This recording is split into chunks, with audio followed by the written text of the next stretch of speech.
radio network at ParanormalKing.com.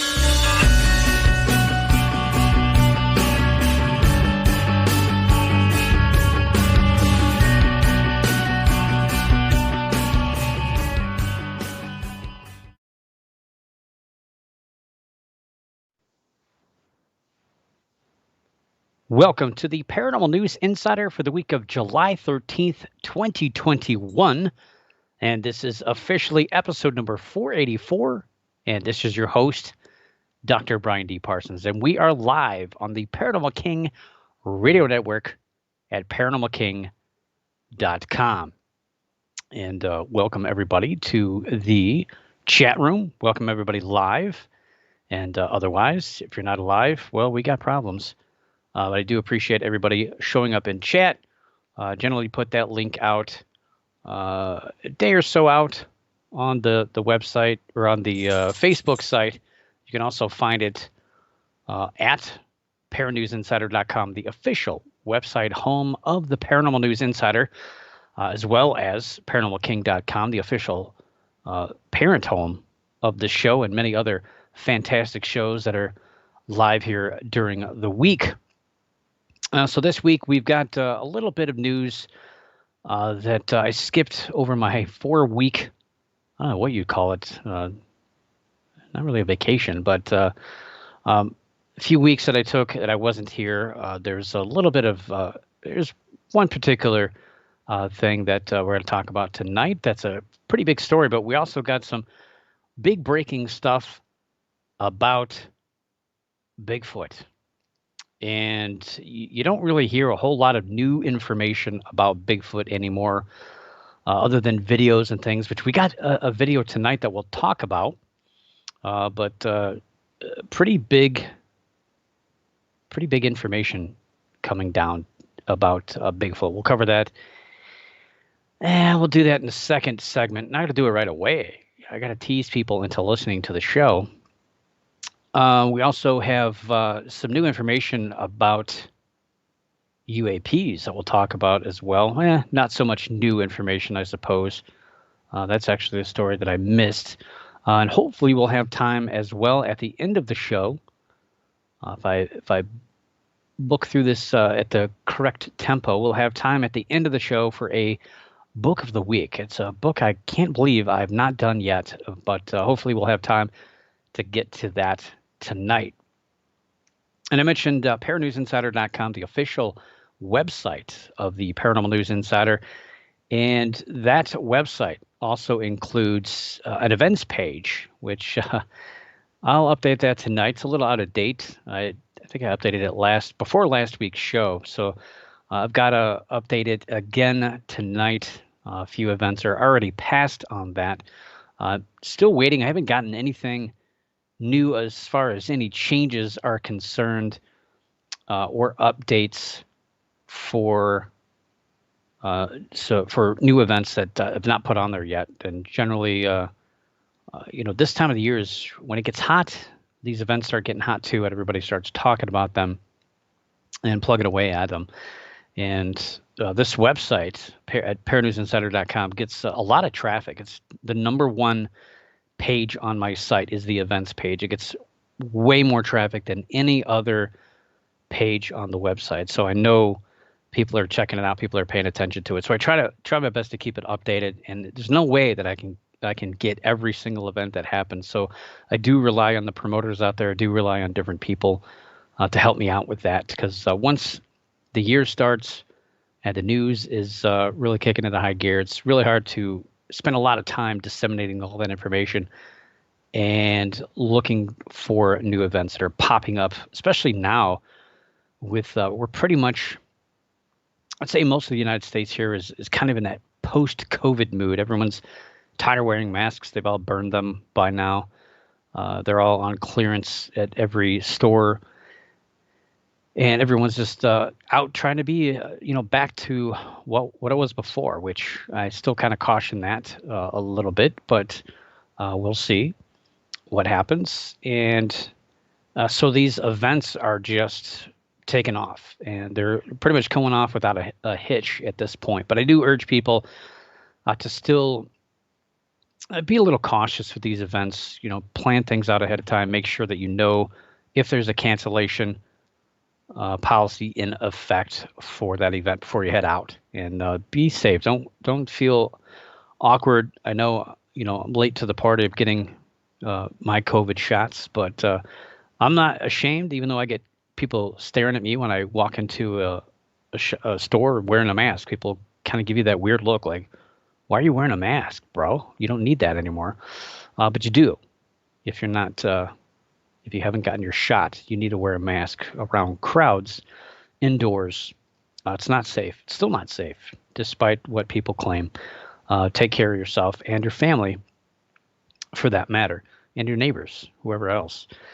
Anyway, let's get back to the news. You didn't come here for life lessons. You came here for the paranormal news. So yeah, events, I'll have that updated tonight sometime, and we'll get into the news. Speaking of updates, we got an update from a story that we talked about last week. A story out of Atlanta, Georgia. The wild serval that was running amok last week, a couple weeks ago, Wednesday, June 30th. Christine Frank woke up to find a large serval hovering just 6 inches from her face. Not large, but about 2 feet big. Not large for a wild African cat per se, but we're not talking lion or tiger or anything like that. But still much larger than your normal house cat. We'll talk about savanna cats here in a second, but pretty much like a savanna cat. Those big cats that you've seen that everybody's buying up because they think they're cool. So the cat entered the house through an open door, and Christine scared it off, or probably scared her, and she scared it off her bed, and it eventually cowered in the corner. And she her husband was able to get it out of the house through another open door and get the cat to go back outside. Authorities searched for the cat, which we found out was named Nala, and Georgia's Department of Natural Resources eventually captured the cat. And the exotic animal, is native to Africa, and it's illegal to own in the state of Georgia. But the capture of the cat has created a little bit of drama between the owner and the law, and people are kind of going back and forth as to what is the right thing to do and what is not the right thing to do. And there's a lot of hurt feelings on both sides of this thing. But these are exotic animals, wild cats, wild animals. This isn't a house cat, despite how the owner has been treating it. Anna Fife, who is the owner of the long-necked, long-eared serval, says she had the cat while living in South Carolina, where it's legal to own the cat. And she's currently living in Georgia, attending college at the University of Georgia, where the cat escaped. So, yeah, it's in Georgia, where it's illegal. Now, she says that Nala typically stays at her parents' house in South Carolina, but she brought the cat to Georgia to stay at her house with her for emotional support after a relationship ended. Because, we all need our African wildcat to make us feel comfortable at night. In part, Fife's statement to the press was, quote, "The DNR did an amazing job at helping catch Nala and making sure everyone is safe, even though she is just a kitty and is harmless. They are not letting me keep her. They are taking her away to a sanctuary. I completely understand. They're only doing their job. I'm just devastated because Nala is my baby. I wanted to bring her over to Georgia to stay with me because I couldn't even sleep at night. She really helped me get through everything. I couldn't have gotten through any of this without her." Unquote. However, Alicia Pragoski, Senior Legislative Affairs Manager with the Animal Legal Defense Fund, says, quote, "Wildcats are not meant to be pets," unquote. They're wild animals, and they're not domesticated at all, even though they have been kept as for pets, like I mentioned last week, for about 5,000 years. they're still wild animals. They react like wild animals. Granted, your house cats can as well. They hunt mice and small animals. Heck, even dogs will chase bugs and things like that. So, but these cats can react a little bit more danger than your regular typical house cat for a few reasons. Meanwhile, Fife says the cat was declawed and slept in the bed with her. So that means that it's completely harmless, is what she said. And she also argues, she says, quote, yes, she is illegal in Georgia, but her home is in South Carolina. I think she should be taken back there. She's probably scared and confused right now, unquote. I'm confused by that statement. You brought it to Georgia. Doesn't matter where its home is. Home is actually in Africa, not South Carolina.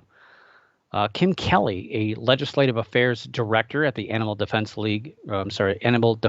Fund, says, quote, even if this owner has the best intentions, it is not a domesticated house cat. The cat retains natural behaviors. They have the propensity to harm other animals, unquote. Fife seems determined to get her cat back despite the plans to take it to a sanctuary. She says, quote, I will fight this the best I can. I don't think it's fair for her to go to a sanctuary. It's not a good life for her, considering her life she had before, unquote. Yikes. I'm not sure about that.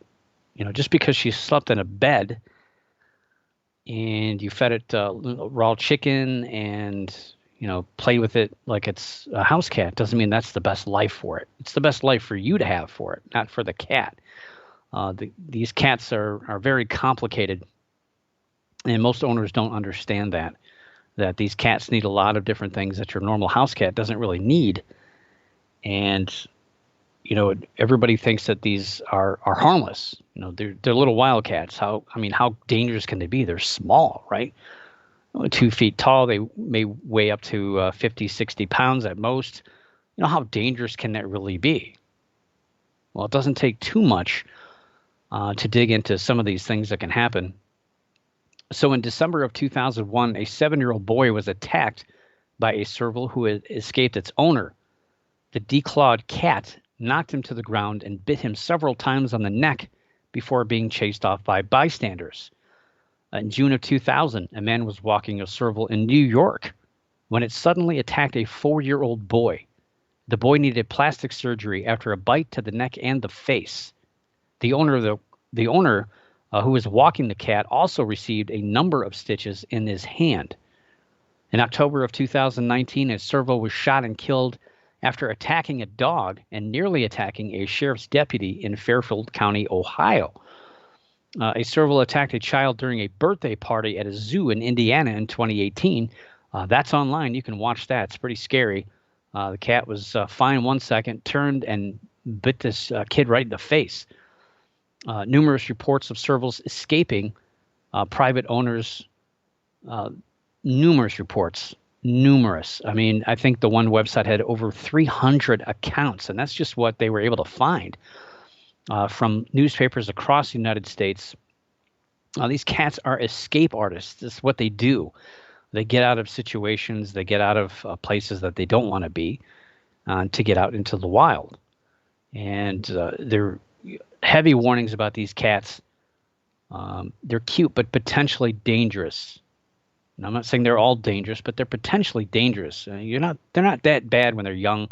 The little cats, of course, are small and cute and cuddly, and they're cute. I get that, especially when they're smaller. But they are wild cats, and they do have killing instincts. They also have a much higher bite force. I think it's like 3 times the amount of a normal house cat. And I don't know about you, but I've been bit by a cat. It's not fun, and I can't imagine being bit by an animal that has 3 times the bite force of a house cat. That's just a little bit bigger. They also have aggressive tendencies, especially if their needs are not met. They have a lot of needs, dietary, physical needs. They have to be, challenged. They have to be allowed to exercise, or they do become pretty ornery.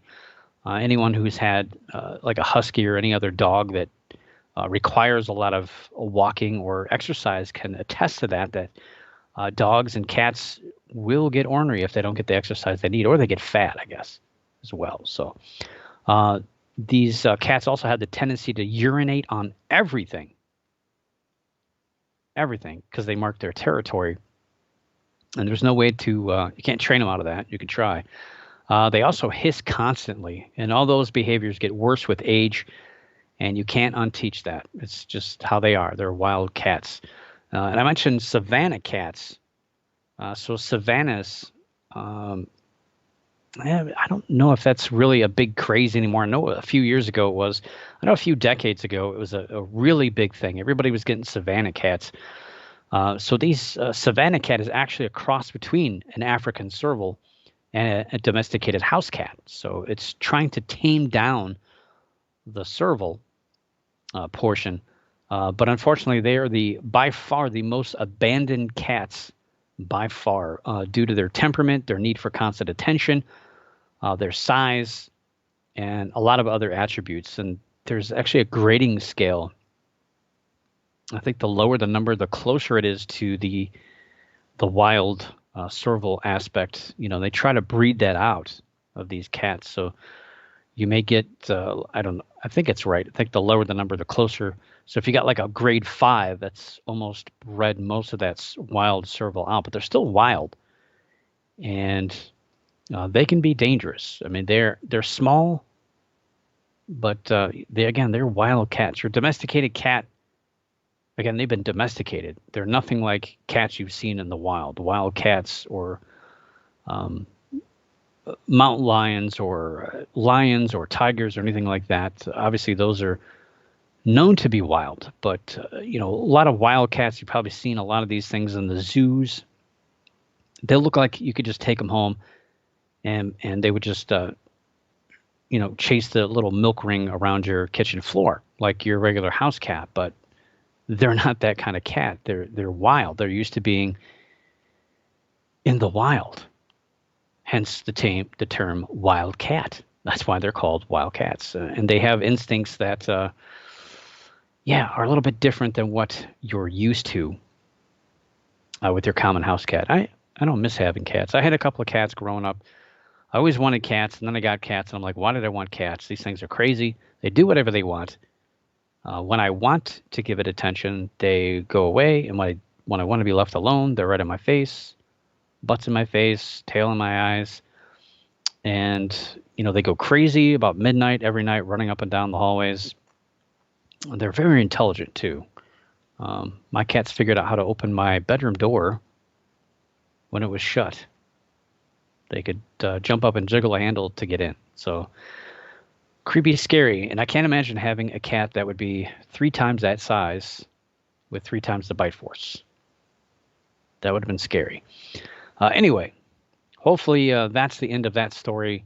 From what I understand, she got the cat back for a few days, and then the DNR came and picked up the cat to take it to a sanctuary. But I don't know if that's going to be the end of the story or not. Not that big of a deal. But again, this is just a warning for people that, everybody thinks that, I'm going to get a wild animal.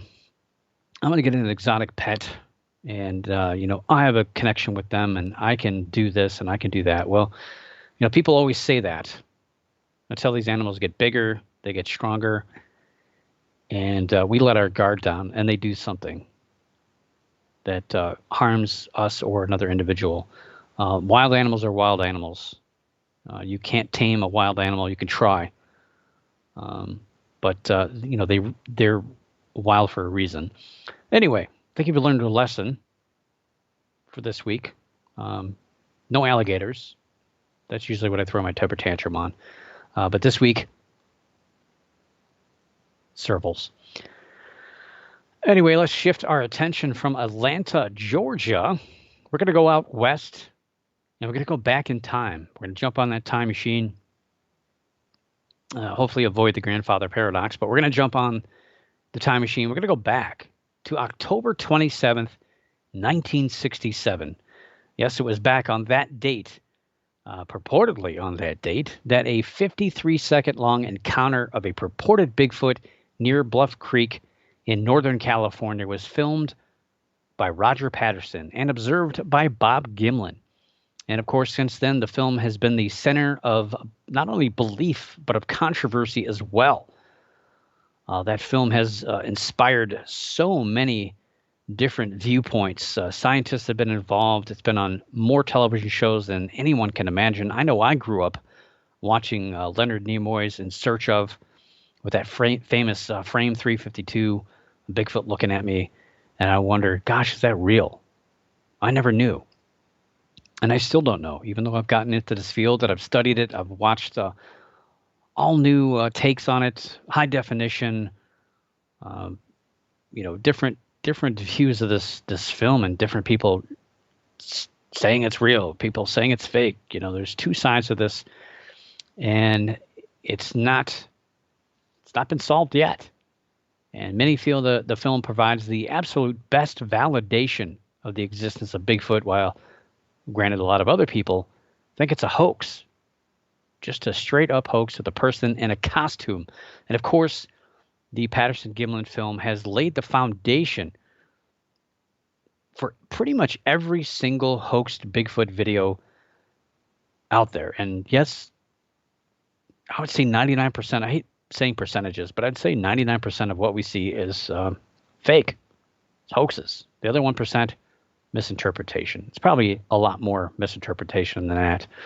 But most of these, if not all, are fake. But they're all done in that film aspect, a creature crossing from one direction to the other, generally left to right. And, at a distance, we can't see it. We can't focus on it. And we never get to the answer. And that's where we're at here, although this is pretty clear compared to most Bigfoot videos that we see. And Roger Patterson, again, the man who filmed it, jumped off his horse, grabbed the reel, I guess it was a reel camera, a reel meaning R-E-E-L, grabbed the old-fashioned camera and filmed this, chased after the Bigfoot, while Bob Gimlin watched with a rifle in hand. And he wishes that he wishes that he would have taken the shot. And I kind of almost agree with that. I mean, you'd hate to make that decision right there in the field, but looking back now, I think if he could jump in the time machine with us and go back to October 27, 1967, I think he would have just said, you know what, I'm just going to pull the trigger. We're going to find out what happens. And everything would have changed. Maybe I wouldn't be sitting here talking about this story or doing the Paranormal News Insider. Who knows? Anyway, Patterson maintained that the film was legitimate despite a small handful of potential evidence against it, all the way up to his death from Hodgkin's lymphoma in 1972. Bob Gimlin has kept a low profile for many years until writing the speaking circuit at conferences and conventions in the last, I don't know how long, a decade or two, and is kept a pretty low profile because he really didn't make any money from it. He's maintained to this day also that the film is legitimate, despite, again, he didn't make any money from the film. His name attached to it also brought him a lot of strain on his marriage and personal life. And like I said, he kind of avoided everything up until probably the last decade or so. He's been out and about a lot at a number of events around the United States, talking about not just the video, but Bigfoot in general. And of course, a cast of characters have made claims that they were part of the hoax and that a suit was used by Patterson to fool Gimlin. And over the years, a variety of statements have been made in an effort to discredit the Patterson-Gimlin film, despite a lack of evidence. Now, new stuff has surfaced here in July, probably came out in the end of June, actually, of some new information. And a claim by Richter Riolo, who's a cast member of Spike TV's $10 million Bigfoot bounty. Now, he posted some information online that there is a video that exists that contains scandalous statements about the video. In part, his post read, quote, Russell Accord has recorded a confession video of Bob Gimlin and plans on releasing it after Bob and his wife have passed away. Russ told me it is scandalous, unquote. So I tell you, I don't like the sound of that at all. If you have information, what's the point? If you do it before someone passes away or after, I think you have an advantage holding on to something and doing it after, because then that person is no longer around to argue or say that's out of context or anything else. So it stinks like a Sasquatch. Thomas Steenberg decided to call Gimlin the following morning after reading the story and to get a little clarification on the claims. And he stated, quote, at 9:30 the following morning, I called Bob myself. Bob hadn't heard any of this because it was a brand new story, and I asked Bob straight out, is there a video of you making a confession about the Patterson-Gimlin film? If this is true, yes or no? And he said emphatically, no, it's not happened, and he doesn't know why Accord is saying this, but he planned on having a harsh phone conversation with him that day, unquote. The plot also thickened as Steve Coles, the Squatch detective, made a statement on his YouTube channel, strangely the video of which is now marked private, so I wasn't able to verify this. He explained that Richter is not lying, that Russell also had told him that Gimlin had said the film is not what everyone thinks it is. Comments on Steve's video included finding Bigfoot's James Bobo Fay, who stated in short that Gimlin had made a deathbed cowboy promise to Roger Patterson about the film, but he never elaborated on what that meant. This cowboy promise might be the fact that despite dying of cancer, Patterson wanted to go back out and get proof of Bigfoot with Gimlin once he felt better. And he and Gimlin had not gotten along. Again, Gimlin got really no financial compensation for the film, even though Patterson had taken and got a decent amount of money for back then for parading around with this and sold the rights to different people. And, Gimlin kind of ducked away from all that, wasn't getting money and didn't really care. So they made amends right when Patterson was about to pass. So really, that's kind of what a lot of people think that this deathbed cowboy promise was all about, that once Patterson felt better, that he and Gimlin would go out and look for proof. Of course, unfortunately, that never happened, and Patterson passed away. And despite these claims, there is no change to the validity of the film. And again, it's sad to know that when Bob Gimlin passes away, there will be a line of people ready to step in and make claims about what they know about the film to jockey for attention and fame, pretty much. And, then he's not there to defend himself anymore. Just, when Patterson passed away, the same kind of a similar thing happened with all of this. Yeah, it's going to get ugly. And obviously, then with Gimlin, when he does pass, that he's not going to be able to defend himself, and the film is probably going to lose a little credibility at that point. And Gimlin, in case you're wondering, he's going to turn 90 years old just a week prior to the film's 54th anniversary this October. He's still walking around. He still looks pretty good, I think, for being 89. The amazing thing about the Patterson-Gimlin film, to me, is it took place 54 years ago, and it's either all or nothing with this. Now, with a lot of ghost and UFO videos, you might have a UFO, you might have a balloon, you might have a reflection, you might have an airplane, could be a hoax, could be a lot of different things. And even with Bigfoot videos, which we got a story coming up here that will kind of reinforce what I'm trying to say here, it could be anything. It may be a Bigfoot, it might not be a Bigfoot, could be a person in a costume, could be a hunter, could be anything. but you just don't know.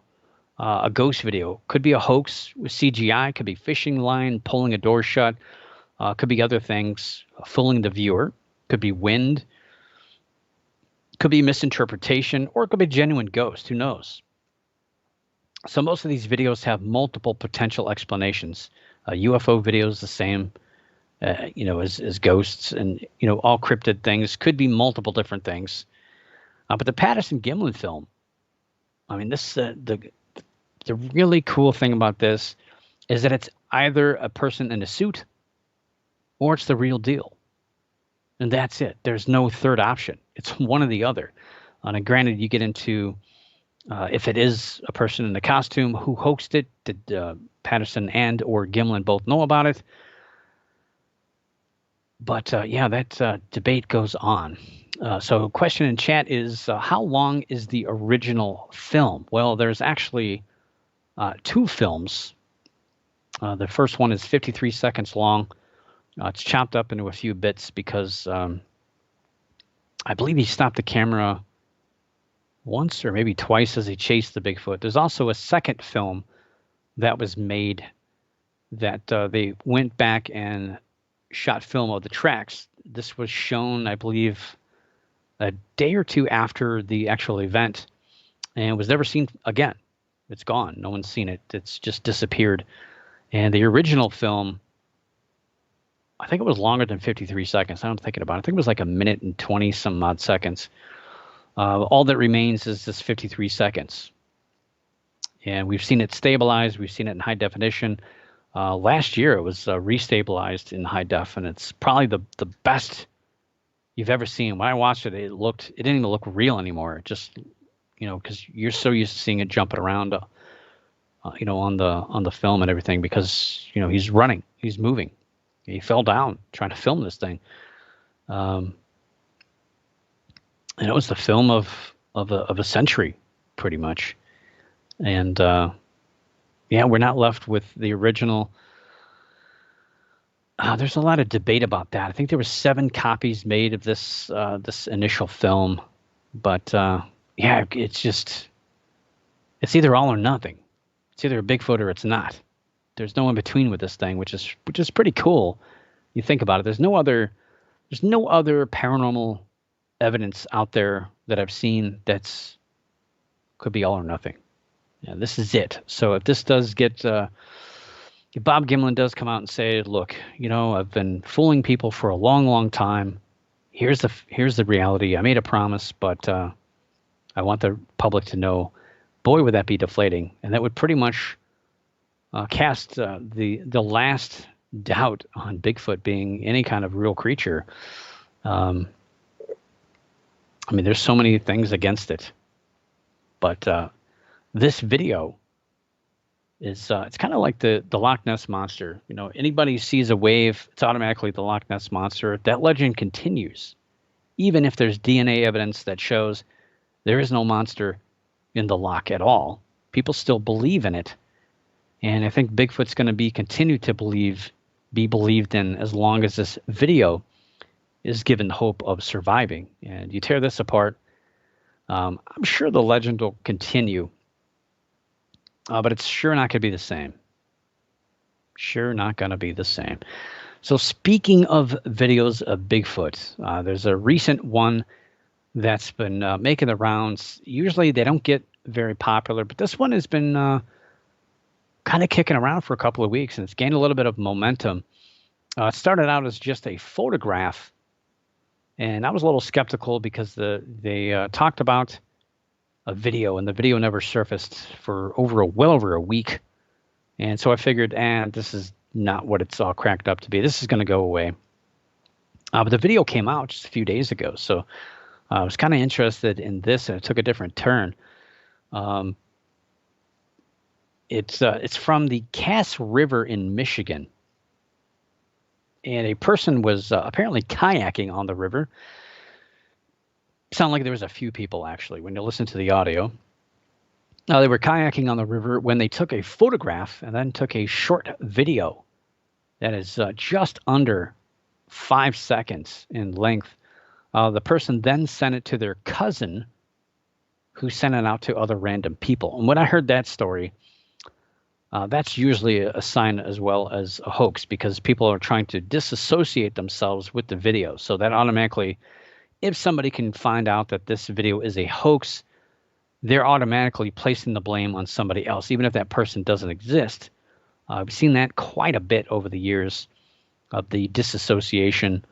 You know, a friend's friend or a cousin's brother's, uncle's, sister's, mother's ice cream vendor that comes around the block, his uncle sent me this video kind of situation here. So the person sent it to their cousin, and then they sent it out to random people. And these random people, who are never named, claim that the image and video show a Bigfoot either carrying a baby Bigfoot across the river or a Bigfoot carrying a deer. And I'll show you, throw the picture in the chat room real quick, real gently. And to me, I don't know. I don't want to spoil it. I'll see what you guys see in the picture here. There it is. And we'll upload that. And so this is just the image that was sent. You can click on the image there in the chat room. I don't think it's going to make it much bigger than that, but that's the picture. And to me, that definitely looks like a brown blob squatch. Yes, that's my best guess. There is a blob squatch. You can't tell what it is. You can see shapes. You can tell it's somebody walking through the water, but you can't tell what it is. Is it a Bigfoot? Is it a hunter? Is it a person wearing just all brown? You can't tell. It's really difficult to tell. So something or someone crossing a river at a distance, and that's about it. Now the video shows, again, pretty much picks up right after this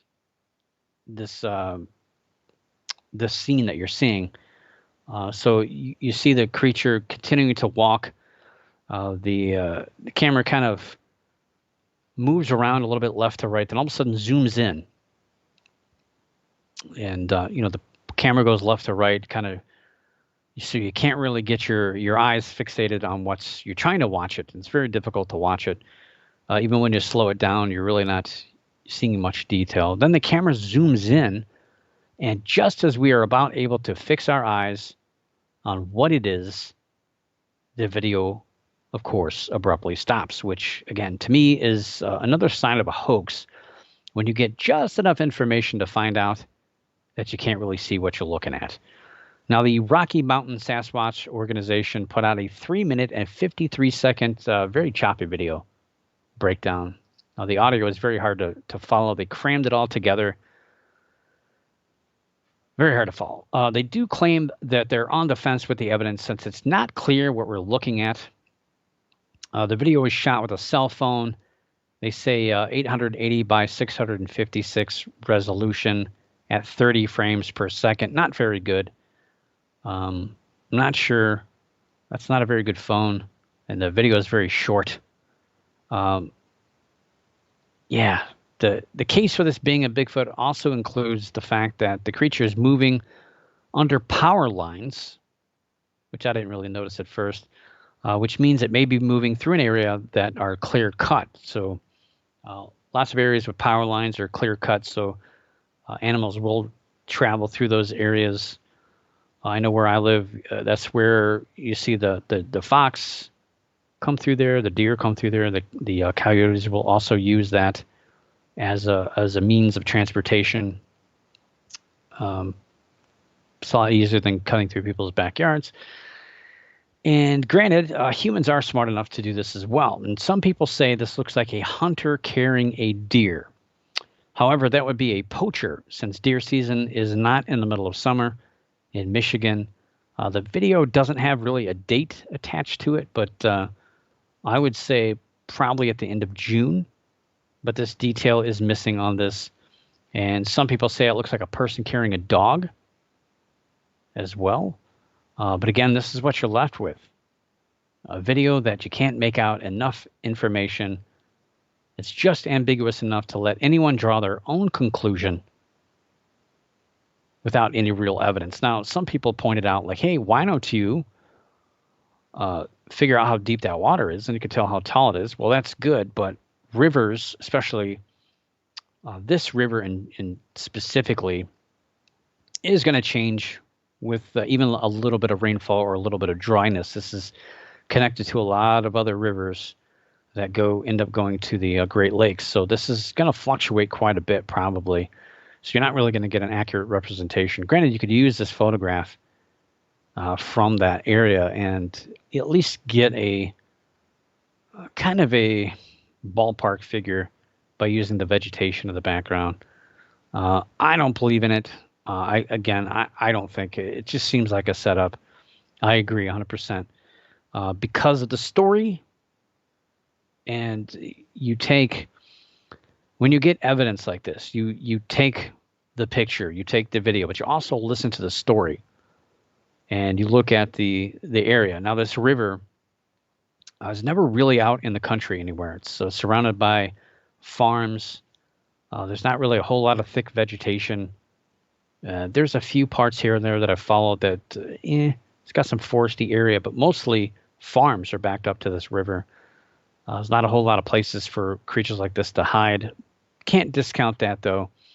But it's not your typical area that you would assimilate with a Bigfoot-like creature due to a lot of cities around that area. But I don't know exactly where it was filmed, so I can't really speak to it. But from what I've searched up and down that river, what I think I know where it's at is probably not really suitable for a large bipedal creature to be raising a young, potentially large bipedal creature.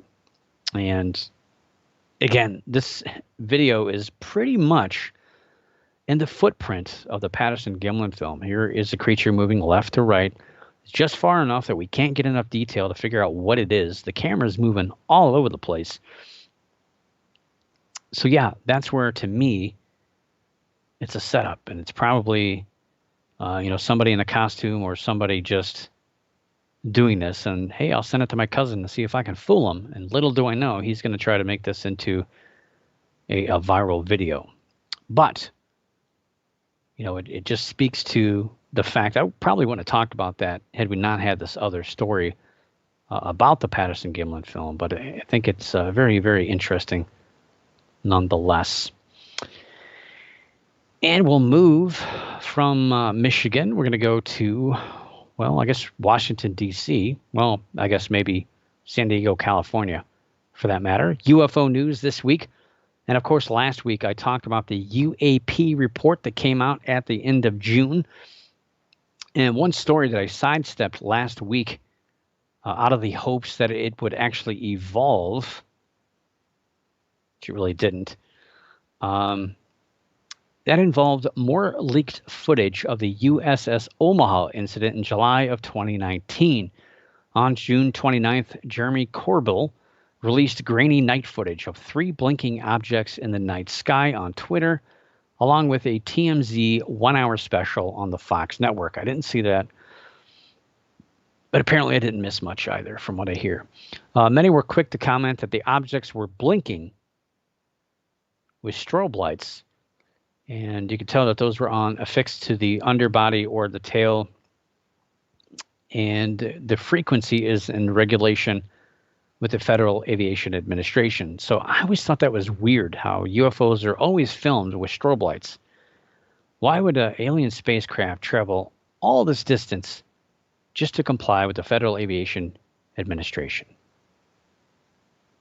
It's just weird. There are different countries that have different strobe rates, but all the UFOs seem to adhere to the United States. I don't get it. Weird. And a little quicker here in the military as well, slightly quicker, which strange that these actually adhere to that. I'm not sure. Anyway, the lights were purportedly filmed by the onboard Viper team, which if you're going to have any kind of name, I think Viper is pretty cool, I think. It sounds like G.I. Joe-ish, but Viper stands for Visual Information Personnel Team. And the team filmed the lights from the deck of the USS Omaha, although the Pentagon has yet to confirm the legitimacy of this video. And it's, again, I think it's kind of funny how these videos are always released and then later confirmed by the government. No one's getting arrested. No one's being court-martialed. No one's being questioned. If this was any other kind of leak of any kind of semi-classified information, there would be a lot of people in a lot of trouble, and this stuff would be swept under the carpet pretty quick. But it seems like they almost want this stuff to make it to the news. They're basically handing it to people who are putting it out into the media for them, which I find strange. So this is just the latest information to pour in about the July 2019 incident, where it said as many as 100 unknown objects had surrounded and sometimes swarmed the USS Omaha and at least 8 other U.S. Navy ships. So these airplanes or aircraft or whatever they were all over the place and identified by multiple forms of technology, including video. This latest video released is a perfect argument to claims made that there could be sensor errors or radar glitches, which are known issues, which is kind of funny because that's what was going on there for a while. Then all of a sudden, this video just pops up out of nowhere to take that argument away. Other video of the purported incidents show the glowing green triangles flying through the sky. We talked about that a few weeks ago.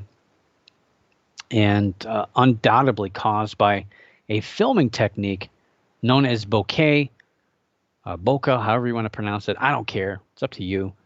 Where the angle of the lens creates these shapes. And it's pretty much my opinion that that's caused by accident, where you're filming through a binocular with a cell phone.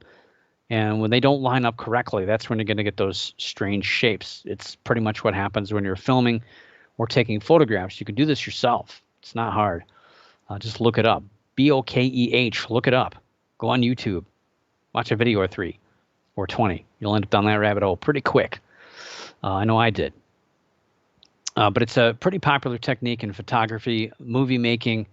You see it a lot. Once you see it, once you understand what it is, you'll see it all over the place in photography and filmography. It's everywhere. And again, the blinking lights of the objects identify them pretty clear as airplanes.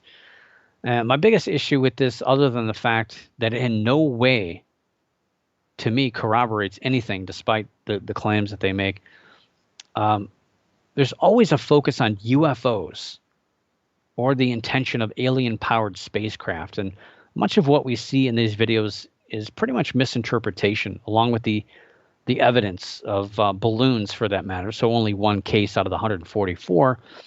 But I think there's more than that.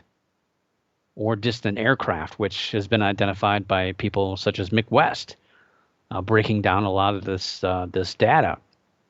And you never hear anybody react to that. They sidestep it and just say, well, no, this thing was traveling at 47 million miles an hour. There's no way. Okay, not that fast, but still 14,000 miles an hour. And they claim that some of these objects are going through water and not slowing down and different things like that. Claims that are not substantiated by any of the evidence we've seen. They're almost like their beliefs. And these stories are now spiraling into events which makes people wonder why no actions have been taken. And this is one of my biggest questions. So why were there no jets or helicopters launched if the vessels were under surveillance or under attack, which is pretty much what they were? These objects were close enough that if they had weaponry, they could fire on the military. So why were there no measures taken to protect American assets or the soldiers on board? If this was that big of a deal that we had to write a report, we had to send a big thing to Washington, we had to have a special operations team film it and do all this stuff on board, we're paying these people all this extra money to do that, why were there no actions taken other than documenting things and videotaping the events? Doesn't make sense to me. It's not the military. We're not talking about an Instagram influencer or YouTuber. We're talking about the United States military, the U.S. Navy. And I find the lack of action questionable at best. They didn't launch anything. I mean, we're in U.S. territory here. We're not in international waters. You're just off the coast of San Diego, California. You have every right to launch whatever you want to go find what's going on.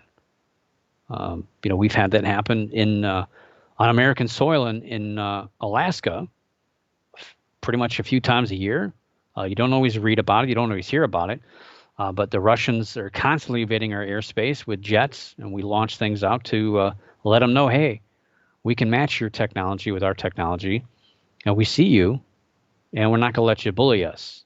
However, even in our own waters, we're just going to sit there and watch these things fly around and not do anything other than videotape. You couldn't even send flares out or anything. I mean, send flares out to see what happens at little. Send a helicopter out at best, something. They did nothing, which is just unheard of. It's not going to cause a war. It's not going to cause anything to happen because it's our territory. We can do what we want. They blow up stuff out there all the time. If you've lived anywhere near San Diego, you know that they blow up stuff off that coast all the time. They use live ordnance out there all the time. So I don't understand why we couldn't go and investigate. Send a little helicopter, send a jet to fly through this and see what this debris could be. Get a little closer. Send cameras out there. Do something. Where's satellite footage? Where's all this other information that we should have at our fingertips? And while Corbel and others, like Luis Elizondo, I know they claim they want to get to the truth. They want these pieces of data to form the truth. But in reality, they want the truth to be UFOs. And it's pretty much nothing else. They twist a lot of the evidence, a lot of the information to suit their beliefs. And it's infecting everybody in the UFO world. There is an investment to their work. And that investment only pays out if these stories turn out to be able to convince other people that they're UFOs or, out of this world sense of UFOs. And that's a little scary because the reality could be foreign technology. This could be our own technology spying on us and spying on our military. And to me, that's more dangerous than a probe UFO. Maybe, but that technology is out of there. But let's start looking at near-Earth explanations first before we start thinking about little green guys flying around in tic-tac-shaped UFOs. I think to be a little bit more credible to the world. Anyway, happy belated birthday to Lauren Coleman. Lauren Coleman. Yesterday, July 12th, turned 74 years old. And since we talked about the Patterson-Gimlin film of 1967, I want to have a book of the week, which I haven't had in a while. It's been like a month, feels like. So the book of the week this week is a book that I read. It's probably one of the first handful of books that I read on the topic of cryptozoology that got me involved. Probably the second of his books. And I'm pretty sure I read 3 of his before I even read anybody else's stuff when I first got into this field a long time ago. And I think back then it was brand new, if I'm not mistaken. Actually, no, this came out after I was in the field, now that I think about it. I don't even have my own copy anymore. I bought a copy. I got this. I read it in a bookstore. I shouldn't say that out loud, but I did.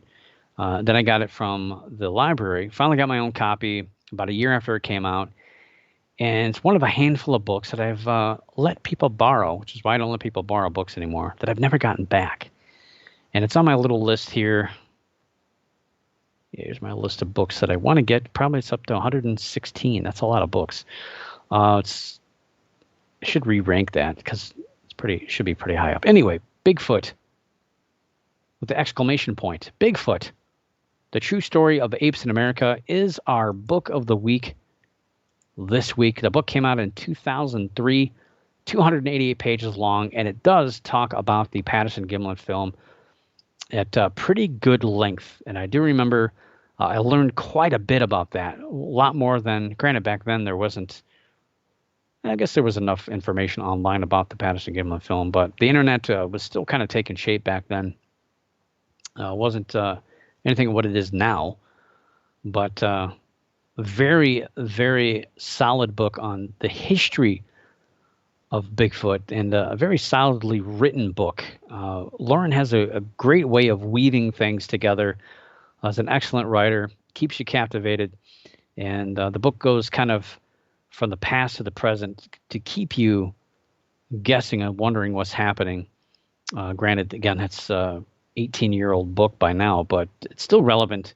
And I do enjoy reading the older stuff because it's closer to when things happen, and it's a little less inundated with new things that sometimes get in the way, new beliefs and new thought patterns that people have. But it does talk about a variety of topics in the Bigfoot arena, everything you could think of. Yeah, so if you're a fan of Bigfoot at all, this is a book that you got to have. I need it to back on my bookshelf for sure. Bigfoot, The True Story of Apes in America by Loren Coleman. And definitely, yeah, if you're cryptozoology in general, let alone if you're into Bigfoot, you've got to read this book. It's going to give you tons of information from decades of research. And this goes back to the early days of Jerry Crew, all the way through the Patterson-Gimlin film, pretty much up to current things that were happening. I know it talks about different bipedal creatures all across the United States, from, I always forget, skunk ape, Florida, to different ones that have occurred through the United States over the decades. And he looks at it kind of objectively, as best you can as a cryptozoologist, and kind of tries to get to the heart of what Bigfoot might be. And I tell you, again, I really had no care or concern for Bigfoot at all when I first started, but this book here, I remember, kind of opened my mind to the possibility that maybe something big and unknown is out there. So this book kind of changed my perspective on the whole Bigfoot thing. I think I'm a little bit more skeptical now than what I was back then on Bigfoot. But I know that book turned the corner for me when I wanted to know a little bit more about it, and I wanted to read it from somebody who had done tons of research. And Loren Coleman is obviously the go-to person here in the United States, with it pretty much referred to as a living legend in cryptozoology. And especially with Bigfoot. So it was the book everyone kept pointing me toward that you got to read. And I was blown away. I think I spent like 2.5 hours in the bookstore with leery-eyed people looking at me. And sadly, I think the bookstore that I read that in went out of business. Wasn't my fault. Maybe it was my fault. I don't know. But yes, Bigfoot, The True Story of Apes in America. And you can find this book pretty much anywhere books are sold. You should still be able to find it on bookshelves. I know I got my copy from a used bookstore, and every time I go, they never have it. People, I mean, you're smart if you find this book, just buy it up. Pay full price. I'll probably get mine online now that I'm thinking about it. But it's got Bigfoot, the word Bigfoot on the front cover with the exclamation point. Can't miss it. It's probably one of the best-selling Loren Coleman books next to ABC. But yeah, you got to get that one. That's the book of the week this week. Loren Coleman's Bigfoot, True Story of Apes in America. Yeah, do they have bookstores anymore? I don't think they exist. I guess you got to get it on Amazon. Question in chat. Any investigations planned for this year? No, I don't actually have anything in cement or in concrete, but there might be a chance that I might head out to a few places later on this year. I was planning on potentially going somewhere this week since I'm out of work for this week. But the weather all around me is just pretty much in chaos.